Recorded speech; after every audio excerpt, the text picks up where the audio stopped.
In this video, we are going to look at what to do when we have complex roots of the characteristic equation. First, we'll review. So 2 videos ago, we talked about second order linear differential equations with constant coefficients that were also homogeneous. That is, equations of the form ay double prime plus by prime plus cy equals 0. Remember, the 0 means it's homogeneous, and our a, b, and c are constants. And it's linear because y and y prime and y double prime are linear terms. So this is the equation. Again, a, b, and c are real numbers. And if we look for solutions, in our last video, we looked for solutions of the form y equals e to the rt, mostly because, remember, we're looking for when y double prime is related to y, or y double prime is related to y prime. And that happens when we're looking at e. So our solutions are of the form y equals e to the rt. So then we had done some algebra and substitution, and we saw that r must be a root of the characteristic equation a r squared plus br plus c equals 0. And we'll do some examples and show you how this characteristic equation, or remind you how this characteristic equation came about.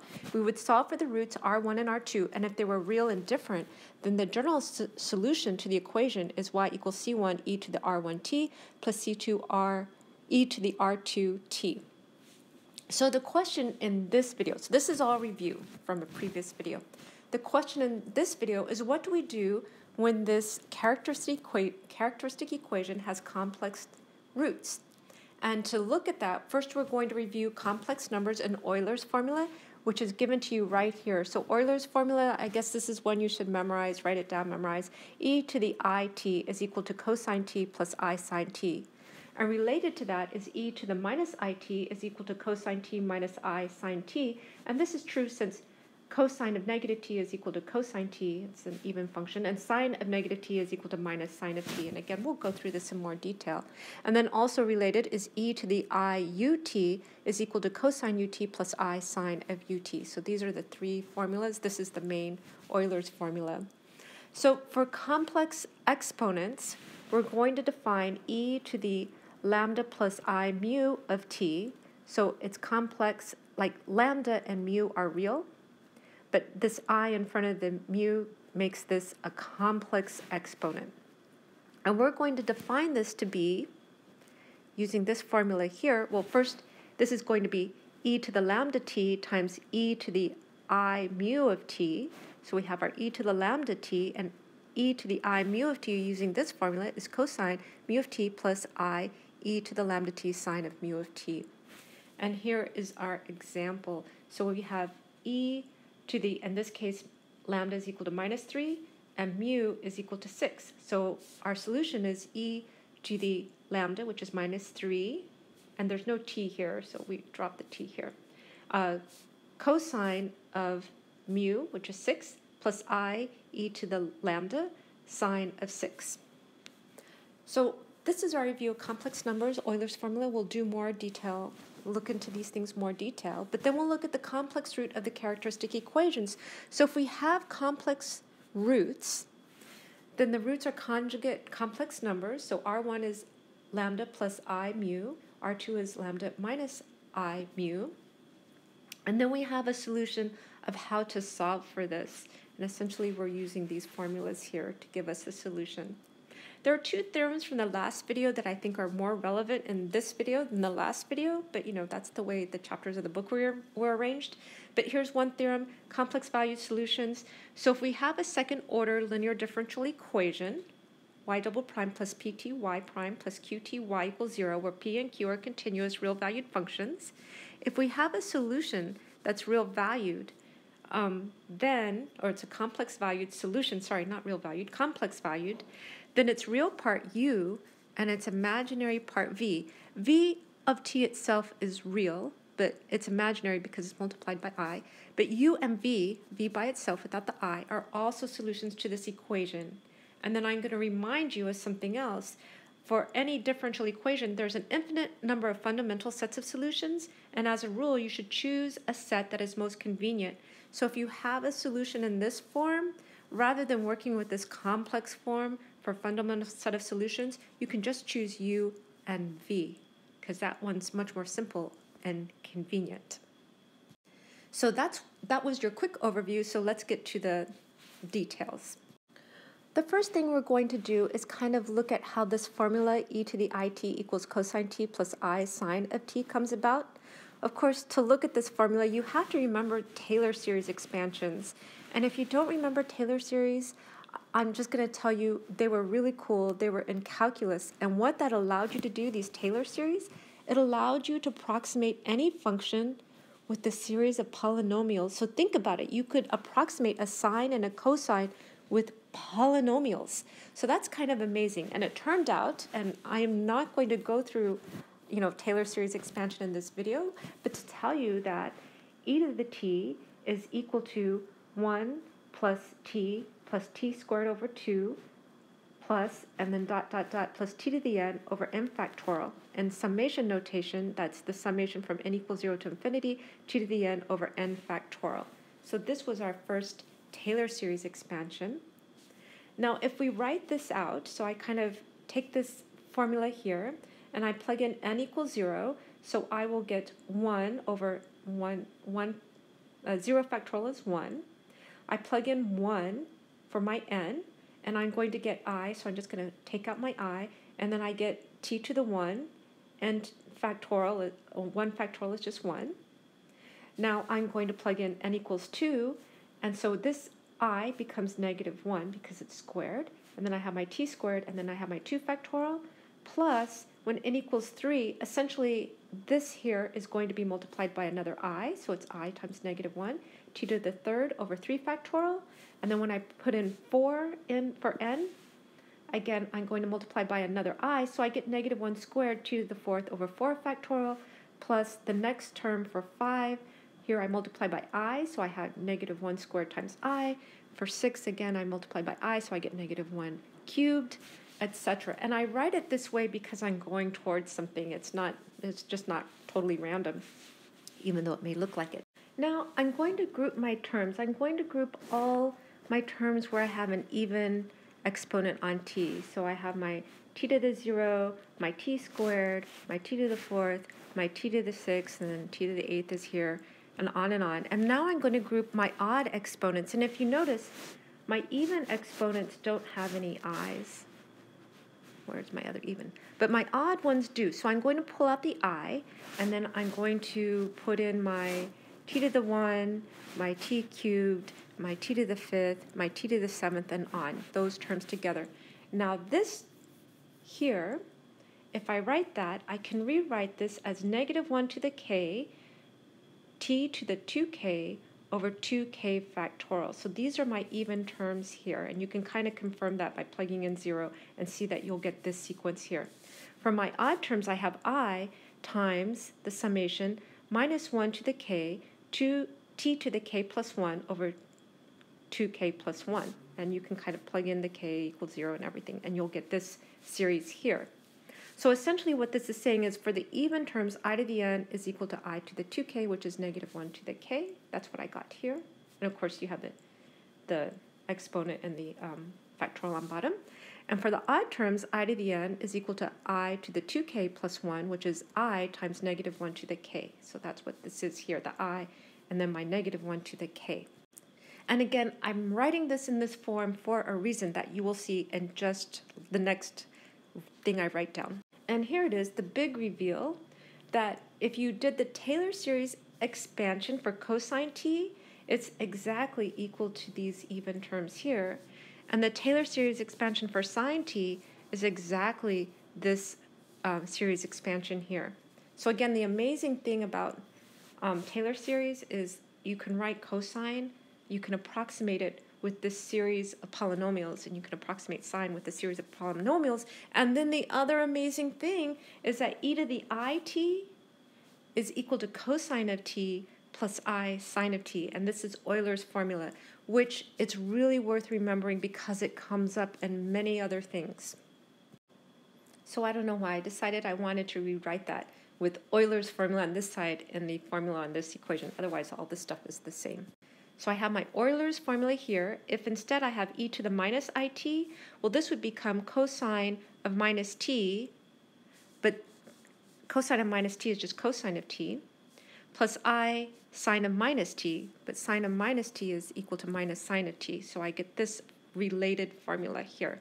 The only thing you need to remember to go from here to here is that cosine's an even function, sine's an odd function. And then e to the I mu of t is equal to cosine mu of t plus I sine mu of t. Now that we have our Euler's formula, we want to consider complex exponents e to the lambda plus I mu times t. So we can rewrite e to the lambda plus I mu t as e to the lambda t times e to the I mu t. So then we have e to the lambda t, and this part here, we're going to use Euler's formula, so we get cosine mu t plus I sine of mu t. And I can also distribute, if I want, the e to the lambda t to both. And this last formula here is how we are going to define our complex exponents. So e to the lambda plus I mu of t is going to be defined as e to the lambda t cosine mu of t plus I e to the lambda t sine of mu t. There are different ways of viewing this complex exponent, but for the purpose of this course, this is how we're going to view it. And also, just a note, this e to the lambda t cosine of mu of t and this e to the lambda t sine mu of t are real valued functions. And what I mean by real valued functions, when you plug in a t for them, and if you have, mu and lambda are defined, when you plug in a t, you're going to get a real number. Similarly here, for the e lambda t sine of mu of t, when you plug in t, you are going to get a real number. It's this I that makes it complex. But this part and this part here themselves are real. And here we have our example that was also on our overview sheet. So if we have e to the minus 3 plus 6i, here we don't have a t, but we can still use this formula. So by this formula, it's going to be e to the lambda t. Here lambda is equal to minus 3, so we have e to the minus 3. And again, I'm sorry, there's no t. So e to the lambda, and also we'll have e to the lambda here, I e to the lambda. And then we have cosine and sine of mu of t. Here, no t. Mu is equal to 6, so cosine of 6, sine of 6. And then, of course, we have this I. And then we can approximate that here using a calculator, of course. So I've kind of summarized everything here, my Euler formula, my other form of Euler, my third form of Euler, and just how we are going to define our complex exponents, and also this example is here. And what we are going to do is use this to solve our complex roots. So differential equations where our complex roots are in the characteristic equation, our characteristic equation being a r squared plus br plus c equals 0. So if we solve this for the roots and we see that b squared minus 4ac is less than 0, in other words, we're going to have a complex root. The roots are complex conjugates of the number r1 is equal to lambda plus I mu, and r2 is equal to lambda minus r mu. And we're going to figure out how to do this by way of example. And I'm going to tell you this part is fairly easy once you get this other part out of the way. So our example is to find the general solution of the differential equation and also find a solution that satisfies the initial conditions and draw its graph for t between 0 and 10. The equation is y double prime plus y prime plus 9.25y equals 0.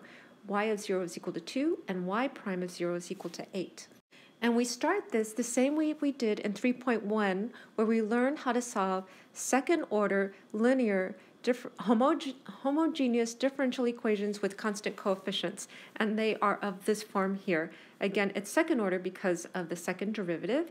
It's linear because y double prime, y prime, and y are all linear. They're not raised to any power or of argument to some function. So linear, it's homogeneous because it's equal to 0, and constant coefficients because a, b, and c are just constants. They're not functions. And this is exactly what this is, right? A is equal to 1, b is equal to 1, and c is equal to 9.25. And here we have the 0. It's linear second order. Okay, so the first step is to assume the solution is of the form y equals e to the rt, which means y prime is equal to r e to the rt, and y double prime is equal to r squared e to the rt. And that's what I have written here. Then I need to plug this solution into my differential equation. And here's my differential equation, so I'm going to plug these y prime, and y double prime into here, and I get r squared e to the rt, that's my y double prime, and then y prime, which is r e to the rt, plus 9.25 times y. I factor out the e to the rt, and I get my characteristic equation. And again, by my differential equation, this is equal to 0. So I need to solve for the roots, because e to the rt is not equal to 0, which means this characteristic equation is equal to 0. When I plug it in to the quadratic formula, I get r is equal to minus 1/2 plus or minus 3i. I am also going to note that it's good to know where this characteristic equation comes from, so to know what these steps are, but often you can just read off what the characteristic equation is, right? It's 1, so it's 1r squared, 1r, and 9.25. So I won't always outline all of these steps. Sometimes I'll go directly to the characteristic equation. But again, it's really good to know how to get there. So my first solution, y1, is equal to e, my first root, minus 1/2 plus 3i times t. And now we know how to interpret that. That's going to be e to the lambda, my minus 1/2 t, times cosine of 3t plus I e to the minus 1/2 sine of 3t. Again, I'm using this formula here, or this definition of my complex exponents, to get this line here. Similarly, I solve for y2, which is my minus 1/2 minus 3it. I plug that in and I get e to the minus 1/2 t cosine of minus 3t plus I e to the minus 1/2 t sine of minus 3t. But again, I use the fact that cosine is an even function, so the cosine of negative 3t is just cosine of 3t, and sine's an odd function, so sine of minus 3t is just minus sine of 3t, so the minus comes out here. And then, you know, I pulled out my e to the minus 1/2 that should have a t on it. And then my general equation, my general solution then is y is equal to c1y1 plus c2y2, where this is y1 and this is y2. So that wasn't too bad at all. And I summarized everything here, that I have my characteristic equation, and I got these, the minus 1/2 plus or minus 3i as my roots. I plugged into y1, and I got my first solution. I plugged into y2 with the second root, and I got my second solution, and my general solution looks like c1y1, c2y2. So now my initial conditions. So this is the theorem we had from the other video, but I did repeat it on my overview slide. When we consider the second order linear differential equation, here, y double prime plus pt, y prime plus qt, y equals 0, where p and q are continuous, real value functions, if we have y is equal to u of t plus I v of t, so we have a solution that has real and imaginary parts, which y1 has a real part and an imaginary part, and y2 also has a real part and an imaginary part, then its real part u and its imaginary part v, so we're talking about the imaginary part without the I, which makes v real, are also solutions of this equation. What that means is here on y1, I have u of t is my real part. That's my e to the minus 1/2 t times cosine of 3t. And my v of t for y1 is equal to my e to the minus 1/2 t times sine of 3t. So again, this y1 is an imaginary solution because v of t gets multiplied by I, but v of t by itself is real. So these are two real solutions. So remember when I told you you could choose your two solutions to be your principal solutions? So instead of choosing this and this to be my principal solutions, I'm going to choose this u of t and v of t to be my two solutions, so that my general solution is e to the minus 2t c1 cosine of 3t plus c2 sine of 3t. And I had to move my solutions up just to put this note in. This is what I'm using. You know, any differential equation has infinitely fundamental sets of solutions. So I could use y1 and y2, but you know, these are kind of more complicated. I could just simplify it and use using this theorem here, just using u and v, and then I have a much simpler, convenient form of my general solution. And that is the form that I am going to use for my initial value problem. So if my initial value y0 equals 2, so y0 equals 2, plugging in 0 in here, I get 1, and then cosine of 0 is 1, so I have c1, and then sine of 0 is 0, so that's going to be 0, so I'm going to get 2 is equal to c1. And then I use my next initial condition, y prime of 0 is equal to 8. Actually, first I have to take the derivative using the product rule, so I take the derivative of e to the minus t over 2, and I get minus 1/2 e to the minus t over 2 times what's here, c1 cosine of 3t plus c2 sine of 3t. Plus, now I take this, e to the minus 2 over t, times the derivative of this part, this function. So minus 3 c1 sine of 3t plus 3 c2 cosine of 3t. And now I plug in 0, and I should get 8. So 8, plugging in 0 here, this is just equal to 1/2. This is equal to 1, so I have c1. This is equal to 0. Thank goodness that sine of 0 is 0 and cosine of 0 is equal to 1. I think that's why they chose these initial values. But anyway, plus here plugging in 0, I get 1, and I get 3, this is 0, so I get 3c2. So what that tells me is c2 is equal to 3, and so my final solution for my initial value problem is y is equal to e to the minus 2 over t, 2 cosine of 3t plus 3 sine of 3t. So again, I know it sounds like a lot when I have to read everything out loud, but this is actually fairly straightforward once you have the Euler equations here and this definition of the complex exponent in your head. And because it asks to draw a graph, I have this graph, but really I just use a computer. I used Excel to draw the graph for me. So here I have another example. Find the solution of the initial value problem, 16y double prime minus 8y prime plus 145y equals 0. Y of 0 is equal to negative 2, and y prime of 0 is equal to 1. Don't let this big number scare you. You can use your calculator when you're solving for the root. So I rewrote my equation, and I found my characteristic equation is 16r squared minus 8r plus 145 equals 0. Put it in the, what is this equation called? The quadratic equation, and I get 1/4 plus or minus 3i. So that means my first solution is e to the 1/4 plus 3it. Using my definition of complex exponents, that's going to be e to the 1/4 t times cosine of 3t plus I sine of 3t. I'm not even going to look at u2 because I'm going to use u1 to get my two fundamental solution sets. So my first u is going to be 1/4 t cosine of 3t, and v is equal to e to the 1/4 sine of 3t. So my general solution is y equals e to the 1/4 t times c1 cosine of 3t plus c2 sine of 3t. This is going well, don't you think? I hope you think so. So now I can use my initial values. Y of 0 is equal to minus 2. So plugging in 0, this becomes 1, and so cosine is equal to 1, so I have c1, and sine is 0, so I have c1 is equal to negative 2. Plugging in y prime of 0 equals 1, I have to take my derivative, again using my, what is that called, the product rule. I have this equation, I plug in 0 for t equals 1, and I get c2 is equal to 1/2.